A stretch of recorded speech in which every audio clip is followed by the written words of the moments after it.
জীবন থেকে বলছি, সম্মান না টাকা? সমাজের নেতার সামনে সত্য বলার সাহস, এক গ্রামের বাস্তব গল্প। গ্রাম বাংলার সমাজে একটা কথা খুব শোনা যায়, মানুষের সবচেয়ে বড় সম্পদ হল সম্মান। কিন্তু বাস্তবতা একটু অন্যরকম। কারণ সমাজে অনেক মানুষ আছে যারা সামনে সম্মান দেখায়, কিন্তু পিছনে কথা বলে। আজকের গল্পটা শুধু একটা পরিবারের গল্প না, এটা গ্রাম বাংলার হাজারো সমাজের গল্প। বাংলার এক ছোট গ্রাম চরতান্দি। এই গ্রামে থাকতেন একজন মানুষ, আব্দুল করিম। তিনি খুব ধনী ছিলেন না, বাজারে একটা ছোট মুদি দোকান ছিল আর সামান্য কিছু জমিজমা। কিন্তু গ্রামের মানুষের কাছে তার একটা বড় পরিচয় ছিল, তিনি ছিলেন সৎ মানুষ। গ্রামের কেউ সমস্যায় পড়লে করিম সাহেবের কাছে যেত, কারণ সবাই জানত করিম সাহেব মিথ্যে কথা বলেন না। এই গ্রামের আরেকটা গুরুত্বপূর্ণ মানুষ ছিল জালাল উদ্দিন। তিনি ছিলেন গ্রামের সমাজের নেতা। গ্রামের বড় বড় সিদ্ধান্ত, সালিশ, জমি নিয়ে ঝগড়া, সবকিছুতেই তার কথা শেষ কথা হিসেবে ধরা হতো। তার অনেক টাকা ছিল, বড় বাড়ি, জমি, লোকজন, সবকিছু।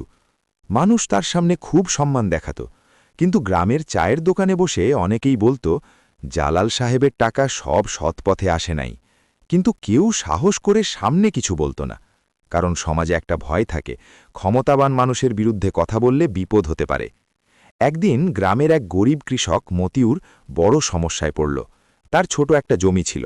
জালাল উদ্দিন সেই জমিটা নিজের জমির সাথে লাগাতে চাইল। মতিউর রাজি হল না।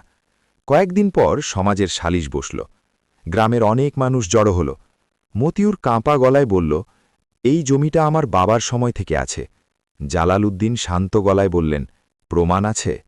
গরিব মানুষটার মুখ শুকিয়ে গেল, কারণ গরিব মানুষের কাছে সত্য থাকে, কিন্তু সব সময় প্রমাণ থাকে না।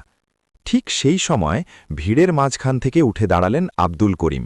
তিনি ধীরে ধীরে সামনে এগিয়ে এলেন। সবাই চুপ হয়ে গেল, কারণ সবাই জানত করিম সাহেব কখনো অন্যায়ের পাশে দাঁড়ান না।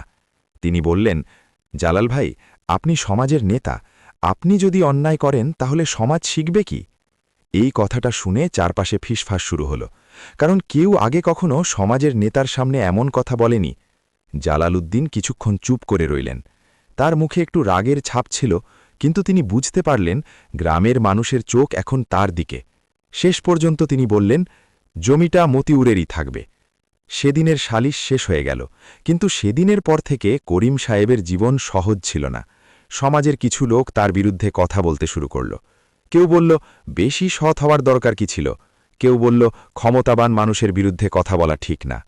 কিন্তু একটা জিনিস ধীরে ধীরে বদলাতে লাগল। গ্রামের মানুষ ভেতরে ভেতরে করিম সাহেবকে আরও বেশি সম্মান করতে শুরু করল, কারণ মানুষ বুঝতে পারল সত্য বলার সাহস সবার থাকে না। বছর কয়েক পর সময় বদলাল। জালাল উদ্দিনের টাকা এখনও আছে, কিন্তু মানুষের মুখে তার নাম খুব কম শোনা যায়। আর করিম সাহেব, তিনি আজ বেঁচে নেই, কিন্তু গ্রামের মানুষ আজও কোনো সৎ মানুষের উদাহরণ দিলে বলে, করিম সাহেবের মতো মানুষ এখন আর জন্মায় না। শেষ কথা, এই গল্প শুধু একটা গ্রামের গল্প না, এটা আমাদের সমাজের গল্প। কারণ এই পৃথিবীতে টাকার মালিক অনেক আছে, কিন্তু সত্য বলার সাহসী মানুষ খুব কম।